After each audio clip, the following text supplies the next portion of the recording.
All right, Brett, what we're fishing with today, we're going to fish with several different things. We're going to fish with shad, and That's a red horse sucker there. this is a red horse sucker. And I'm going to hook this one a little different than some of the smaller red horse suckers. I'm actually putting a stinger hook on this. And a stinger hook gives you just a second opportunity to catch that fish. Kind of like a trailer hook on a spinnerbait. Exactly. Same kind of, I guess not technique, but the idea, same kind of idea. It gives you a double shot at it. Exactly. And I'm using a 7/0 circle hook here. And I don't go through the nostrils on these bigger suckers. I just go, what I'm trying to expose is more of the hook itself. I got you. It's a good looking nose ring right there on that fish. That's right, that's right. Some of these kids would like that. And here on this hook, all I'm doing is going in the back right here, and I'm turning that up. Folks, this is bait.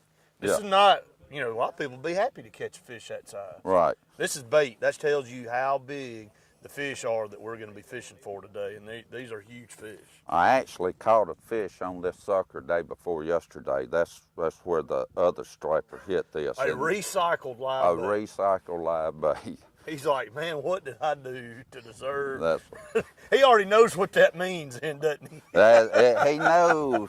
He's been exposed. He's been exposed, so he's not shy to knowing what's going to happen to him. And the way we do this, we're putting out planer boards today, and let's show everybody what one of these planer boards looks like. And a planer board, I've always said they ought to call them spreader boards instead of planer boards. Yes.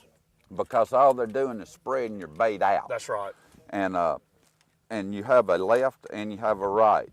And we're going to put 2 on each side of the boat. Then we're going to put 2 free lines out the back that doesn't have anything Just on it. keeps your baits organized. It spreads them out. Like, when we've been offshore, they have the outriggers. Exactly. And it just spreads your baits out and you can run more baits. Exactly. It just gives you more opportunities to get a bite. That's right. So, and I like to run my baits 35 feet behind these planer boards. Okay. And so the way I do that, I just, like pull off 4 or 5 rod lengths of this. And we're going to set this remote control trolling motor up here on cruise control at about 1 mile an hour. And this...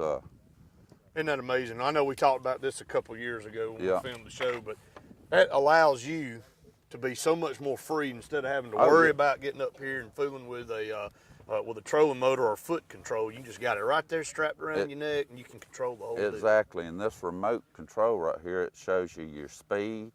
It shows you which direction you're going. That's got a GPS in there. I can record a track and tell it to repeat, and I don't ever have to pick it up the rest of the day if I don't want to. That's great. Does that turn your TV on at home? Hey, I've hit one of those buttons, and it makes my wife go cook supper. Okay, I believe that one. So here, you show me where that button is. But I just hit cruise control on 1 mile an hour. That's about the right speed, or has been up here. Okay. And we're gonna pull these lines out. I believe you, David, because the way y'all been putting them in, if you say 1 mile an hour is the speed, then 34 fish in the boat over the last few days, I believe you. So yes, sir. We're excited about this. This is a different technique, folks. And again, one thing that we do on our show is we show everybody all different types of ways that you can come out here and fish. But I'm going to be honest with you out here. For these stripers, you need to hire this man.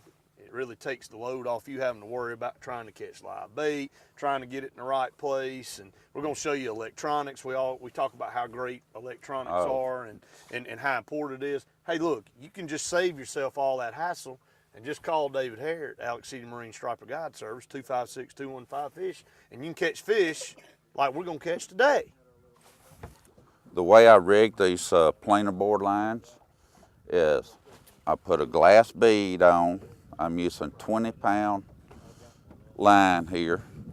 I'm using a swivel here. Then I'm using a 20-pound fluorocarbon leader.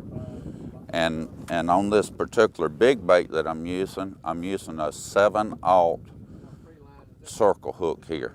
And I like the red ones because the stripers love red.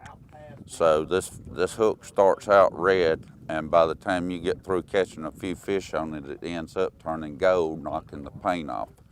But this right here is like a catch and release hook, and if you set the hook on these or jerk it, it'll actually pop out of their mouth. But it's also just real good for keeping the fish alive where you can release them. We got the baits out in the water, so it's just up to the fish now to cooperate. They've been cooperating really well. You know, the difference between the trip that we had a couple of years ago with you and today's trip, we really relied heavily on our electronics in your Humminbird 998 system, which, hey, look, electronics are the key to great fishing now. That's right. But up here, you're not worried so much as staying on here and watching the screen as you were when we were fishing a whole different type of method. And today we're trolling. You don't care if you even see one. I tell people all the time, they'll come back here and they say, well, I don't see anything on the screen. I said, look, when I'm planer boarding, I'm not worried about seeing anything on the screen. For one thing, we're fishing a lot shallower water on this trip. And, you know, very seldom you're going to see a fish under the boat when you're up here in 2, 3, 4, 5 foot of water. I don't use my side imaging up here. It's just over the years learning where the fish are supposed to be certain times of the year. What I use my electronics up here for mainly is getting up here and getting home safe. That's right. That's right. I've got the screen split in half right now, and we got the maps on one side, and of course our depth and stuff on the other side. And I'm up here and I'm fishing sandbars, and what I'm doing, I'm trying to sling these planer boards on one side of the boat up on the sandbar into 18 inches of water. On the other side, we're fishing right on the river's edge in the deeper water. Into the channel. Into the channel. So I'm trying to split, that's what I'm trying to do. I got you. And so if we go down through here and we get a run or we get 1 or 2 fish, I'll turn around and follow that same course back. So I'm letting it track itself. Just tracking itself. Exactly. So again, electronics are playing a huge part, more the GPS side this time the GPS, than the depth side. Exactly. The depth is for your safety, and again, we're in a different part of the lake, and you know, if you hop in your boat and you take off, and you don't have good electronics, and you're in a part where it looks like it's deep water, but it may be 18 inches of water, right. You can be in a mess. I know somebody earlier on this week had a problem with that. They ran their boat up here on a sandbar, and it can be very dangerous. Sunday afternoon, and it was real dangerous. It scared me to death. A bass fisherman came up here real fast, and he wasn't being dangerous. Yeah, he was just because he had been up here 3 or 4 days ahead, and he didn't realize they'd pulled the water some more. And he ran back into a spot where he'd been catching some bass, and next thing you know, I mean, he was stuck. I mean, he buried it. This isn't the time of year. No. I know Frank said he'd like to go swimming maybe a little bit today, but this isn't really the time of year to get out there in the water. And he had to get out and roll the britches up and push the boat off the sandbar. He definitely did. So, and he was lucky that he didn't tear himself up or his boat. That's a good point. It's a good point. It's always good to be safe and. But again, good electronics. Another thing that I use the electronics for is water temperature.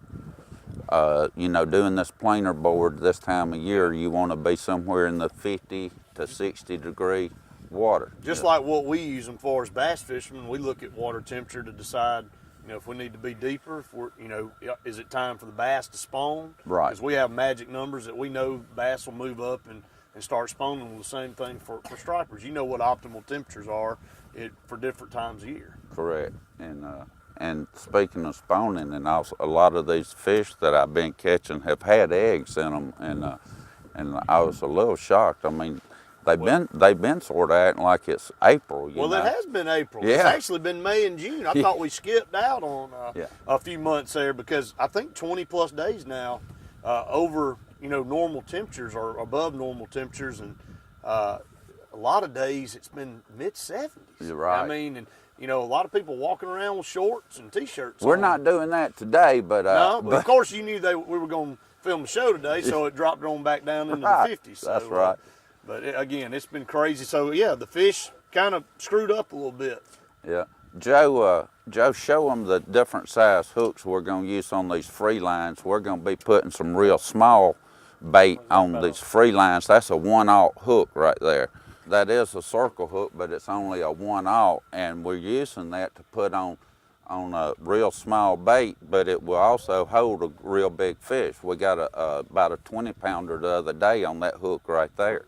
So, you know, what we're doing is trying to keep our bait alive, so have a chance to catch us a fish. That's the magic. That's right. Hey, if you don't have bait, you don't have fish. That's right. And on these red horse suckers, what they're going to do is they're going to peck at them, and then they'll free line, fish on, fish on, fish on. Right here, bro. One of you boys get it.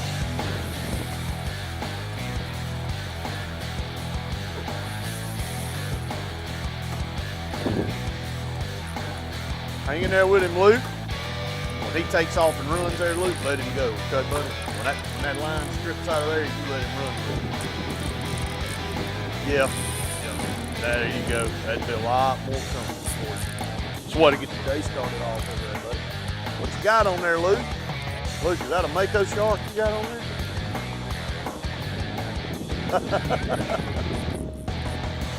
Luke's got the first fish on this morning. It didn't take long. We got here, David. We were trolling what, 20 minutes? We got hooked up. At the longest. At the longest. It was a 20-minute troll. And we got our first bite.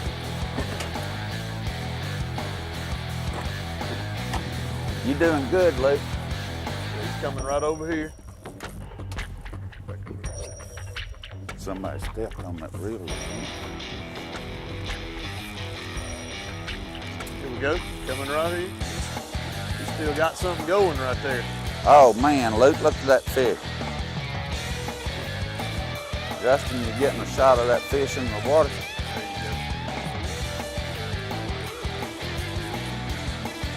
Pretty strike. All right. Good job. First fish in the boat. Good job, my man. All right.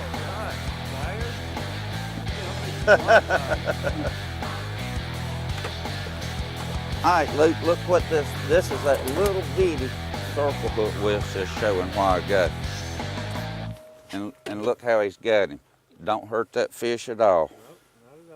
And we're gonna put him on here and see how easy that, well, it's supposed to be easy. There you go. Isn't that the way it always happens? Yeah. But that is a pretty fish there. Y'all, that fish came off of a black salty that was purchased at Fish Tails from B.J. Barnett. Give me 5 there, Luke, with that other hand. Good job, my man. Then it let the drag back. Good job, partner. So it won't, the brakes. Pretty fish.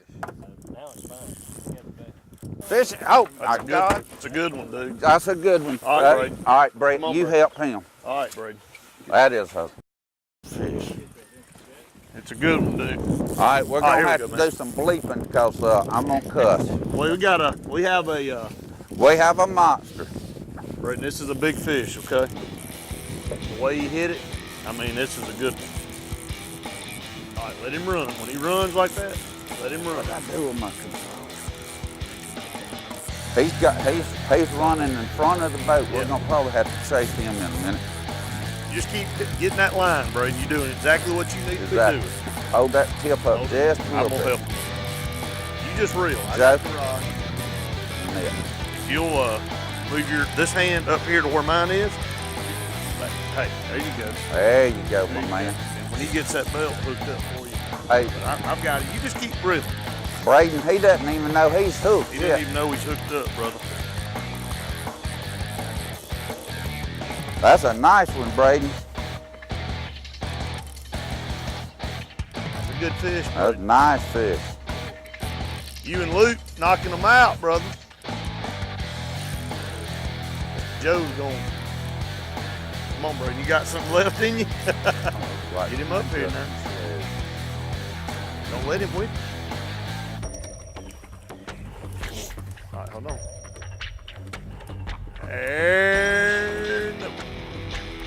There we go. All Good right. job. Oh, How about that? that, Boy, he that, killed it. that thing killed that sucker, didn't he? Sure did. All right, Brayden. Your turn to give me 5 there, buddy. Hey, Brayden. Brayden, how Tell much me. cash What's do up, you buddy? bring? Me and Joe accept tips at the end of the day. Mr. Brayden, that is a great fish, but I'm gonna tell you, my man, I thought that fish was gonna be one of those 20-pounders. He hit it like, Guess what? There you go, Brayden. Turn around and show Mr. Justin that fish. hey. I mean, he can hit up that thing. It's the same size. They're identical. I'm gonna do the same thing you are. Live action there. Sorry, Yeah, Turtle that's Man, I had right. to steal your line. Coming up on Sportz Blitz Outdoors. Yeah, Brayden, he's not on yet. Now, They got it now. all right, good fish, good fish. All right, Come on, Brayden, come on, back come here. on, come on, Follow come him on, back come there. on.